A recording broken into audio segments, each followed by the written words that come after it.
Here we go.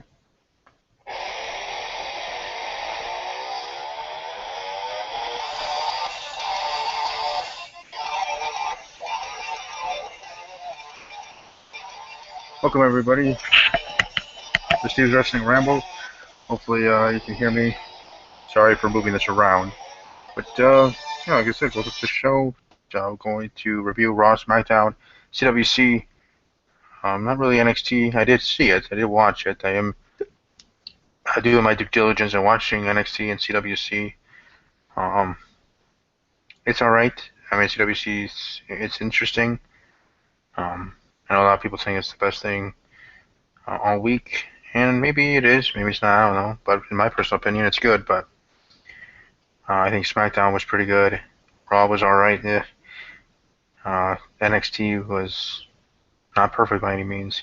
So I'd say SmackDown and CWC would be the best two shows of the night, or the week, with SmackDown maybe edging it a little bit more because, well, A is on the main roster, it's, the main thing for WWE, and two, just with some of the things that went down on SmackDown, I would say SmackDown would be better. I mean, heck, the things I want to talk about here today, more side on the SmackDown Live. Now, I do apologize I'm not having my host, or my guest, here today, another week, unable to do so.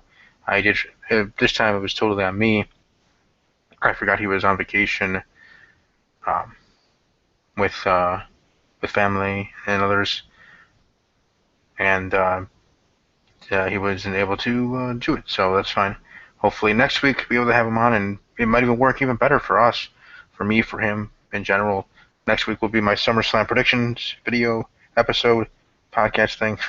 My episode will be talking everything WWE SummerSlam, predictions, thoughts, and whatnot. Hopefully able to have him on finally, have him talk about everything on his thoughts of the brand split, the draft that happened 3 weeks ago, and next week will be 4 weeks ago. But his thoughts on the draft, things going on so far, and all that other stuff. A mini interview about him as well, to let him promote his stuff, his channel, and other things as well, and share that alike. And hopefully he will be able to make it next week, and we'll be able to have that work out. But in all, I hope everybody's having a good day so far. I do have 2 other videos I just did, I recently just finished. One was talking about relationships, love and romance. Another video talking about Girl Meets World. So I do talk other videos and other subjects in videos here on my YouTube channel that aren't just sports or aren't just my podcast related kind of things. I know Tuesday I will be really excited and talking and watching MTV Scream in the finale. I hope to have some hosts, or not some hosts, but some guests on. My co-host Jay will be there, but I hope to have some guests, and the guest may actually be a female variety, so that'd be Rigo Total Awesomeness as well, if that is the case and is able to happen. But if not, me and Jay, the dudes, the guys, us, we will hold it down, talking everything about the finale and the reveal, and if we were correct or wrong in our prediction, and so forth. But here, like I said, Steve Wrestling Ramble. Raw, not too much really to say. Again, it was the last show. They start off hot and they go cold. And I was thinking maybe this is what's going to happen. SmackDown in the end should be better than Raw. You're just taking some time. Raw had that first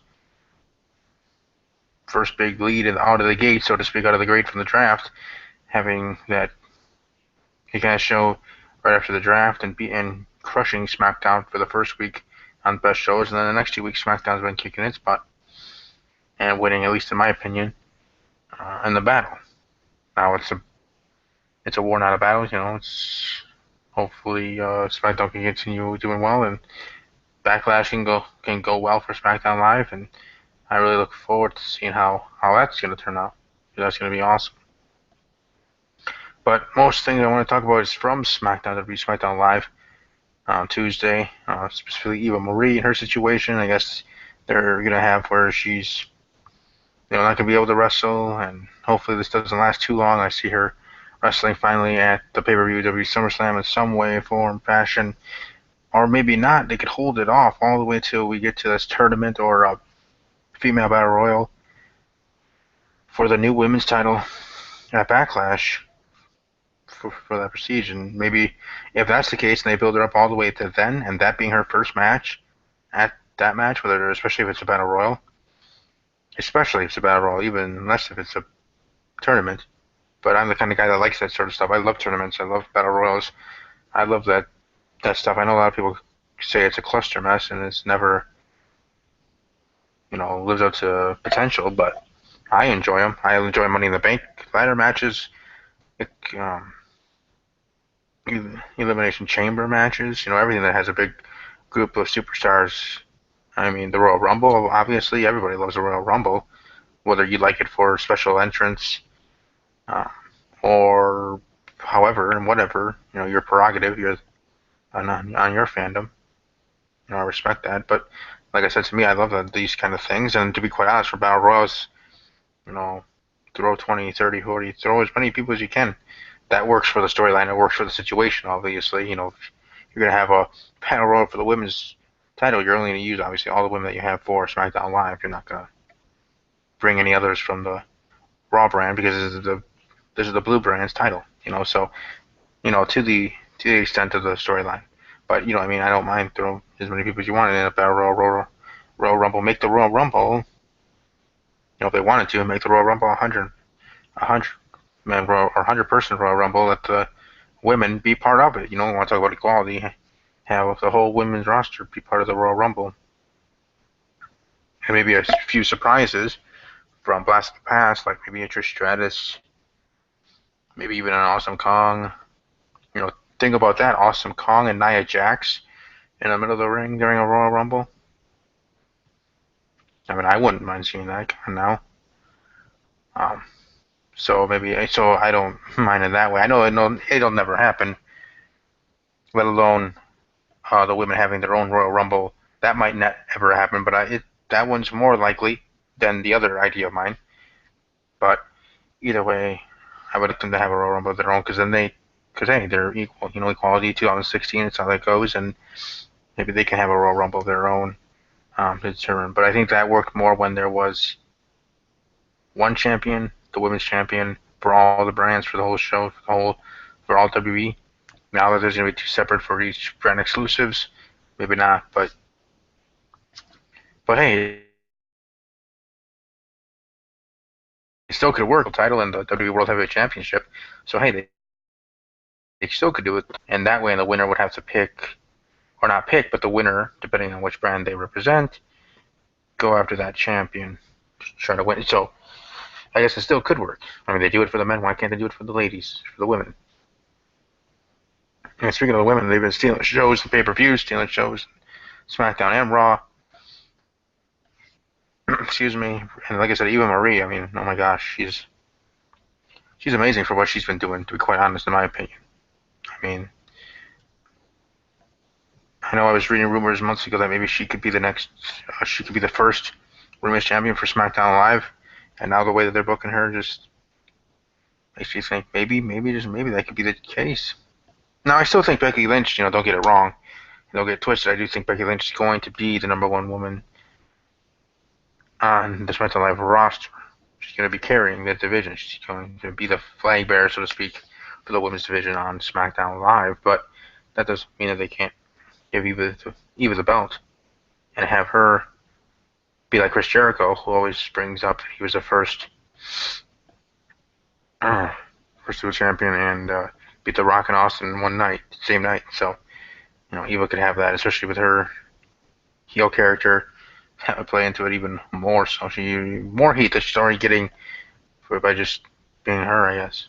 So she's very smart. She knows what she's doing, and WWE knows what they're doing. The way they're booking her here on her, here on the main roster, back on the main roster, and everything. I'm looking forward to seeing where that goes for sure.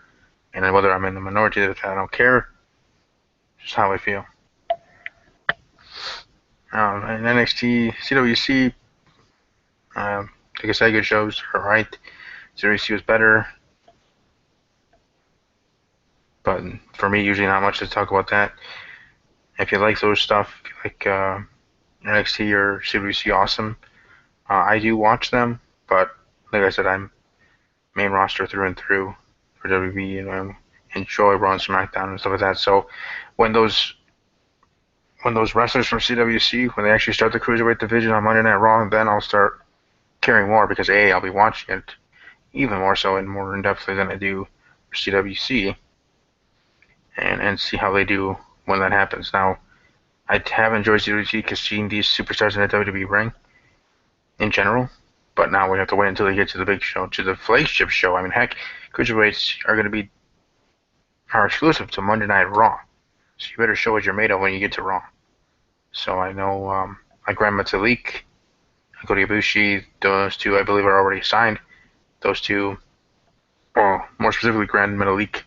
I kind of hope he gets to the finals because he's pretty dang awesome. He opened my eyes, at least in that way, becoming a fan of his from the get-go in his first round matchup, and now moving on after defeating Tajiri, who I also hope they give a contract to be part of the Cruiserweight division. Heck, as I've been talking about it, and I don't know if you guys heard me on Talking WWE with Jay this week, and again, you can check that out, youtube.com/WWE with Jay, or follow on Twitter at Talking WWE with just the letter J. But I'm talking over there how I want Natty to be the first women's champion, Becky to chase and win. Tag team, I want the Usos to be the first SmackDown Live tag team champions, and the American Alpha tag team chasing and win.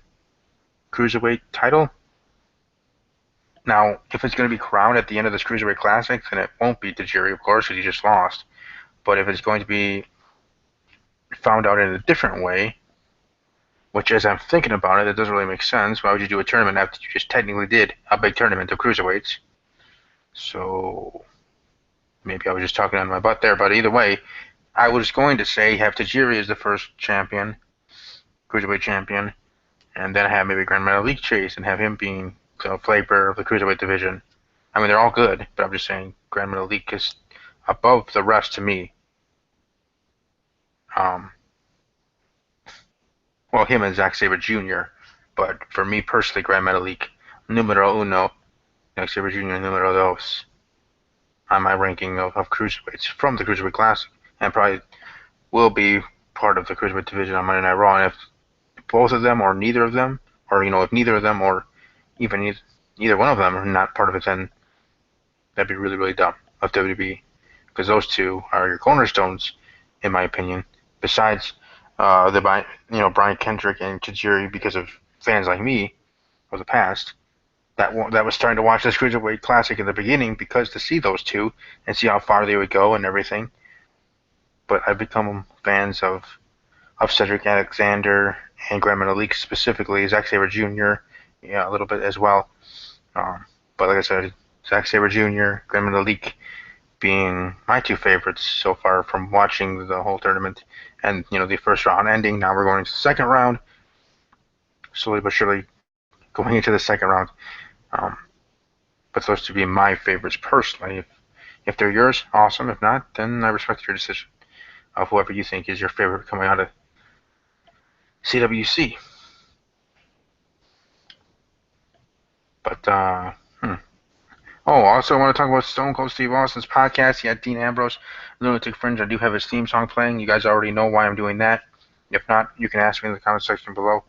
I do that now for each and every video. So I do, whether it's my romance video I just talked about that I have up on my channel, my Girl Meets World video, or any other videos.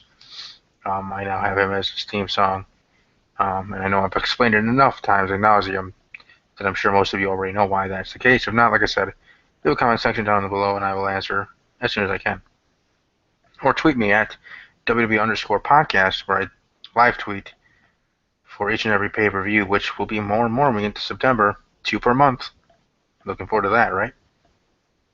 So, but Stone Cold Steve Austin and Dean Ambrose on Austin's podcast on the WWE Network, $9.99. Check it out if you haven't already. I assume if you're watching this or if you're a WWE fan, you've already checked it out. Give it a shot, free trial, at the very least. I thought it was interesting, at the very least. I know there's moments it seemed like Ambrose just didn't want to talk about things, whether it was his childhood, his relationship with his father, this or that or whatever. He just wasn't comfortable.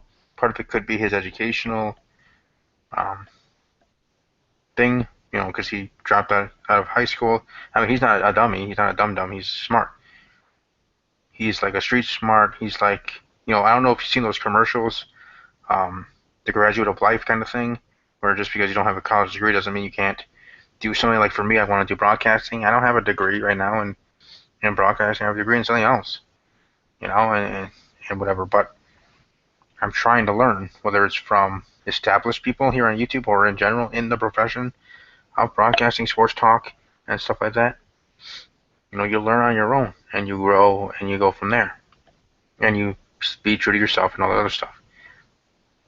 Like I talked about, in regards to relationships, just a mere hour ago in that video on that topic. So, you know, I think Dean Ambrose, I think he's that way, and I did enjoy it.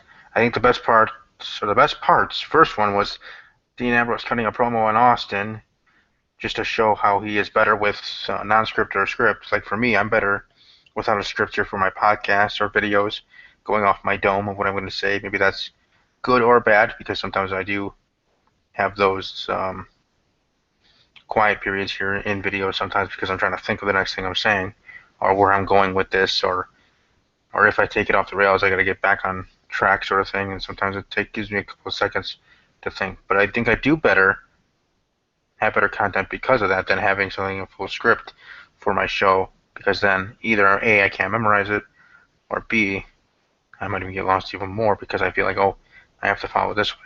I'm better just doing it off the top of my dome, doing it just in a relaxed manner. And that's just how he is. And that's kind of how I'm seeing here with my podcast, about how it might seem boring or whatever, that I'm just relaxed and laid back and okay, so this happened, okay, let's move on. This happened, all right, move on, and talk about it, but not as in depth as probably I should, but still, I'm just like, okay, this, then this, and what do you think about this, sort of thing. So, again, that's just my personality, and that's because I'm an introvert and I'm shy. Dean Ambrose is a different way, just because he is that way doesn't make him a bad person or a lazy person or a dumb person. He's a good person. And the other part I liked beyond him kind of like quick promo on Stone Cold was when he talked about this match at WrestleMania 32 with Brock Lesnar and how he tried to give ideas, pitch ideas, and this and that, trying to make this match better and everything. And he was just, in his words, met with laziness from Brock, probably from the writers, from others that he tried to talk to, and it just didn't work. Which, hey, you can do as much as you can, but if they're not going to listen, if they're not going to care, then it gets to a point where, okay, fine, whatever, you just deal with it, sort of thing, I guess. And he went out there and tried to have the best match he could, and with what he was working with, and I think he did all right. It could have been a lot better. I know I talked about that in my review of WrestleMania, but now at least I understand why, and now it's confirmed. I know there's rumors about that, but now it's confirmed hearing from his mouth about that, and I do hope this title reign lasts a while, at least the Survivor Series, maybe even the WrestleMania 33 in Orlando, Florida. But either way, I'm looking forward to seeing how that goes. But beyond that, not much too much else to speak about WWE and news. I know the Conor McGregor situation was interesting, whether it's a work or not. Conor's just being Conor, so I don't really want to give him too much of my time. So hopefully you guys enjoyed this video, whether you watch live or archived. Have a great rest of your weekend. I'll be back on Tuesday to do my review of MTV Scream of the finale. Like I said, hopefully I can have my guests along with my co-host. I know he'll be here, but I hope to have some guests along with him to talk the finale of MTV Scream.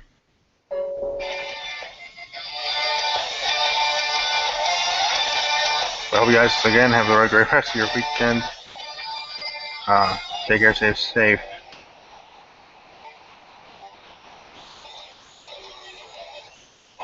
And as always, and again, take care.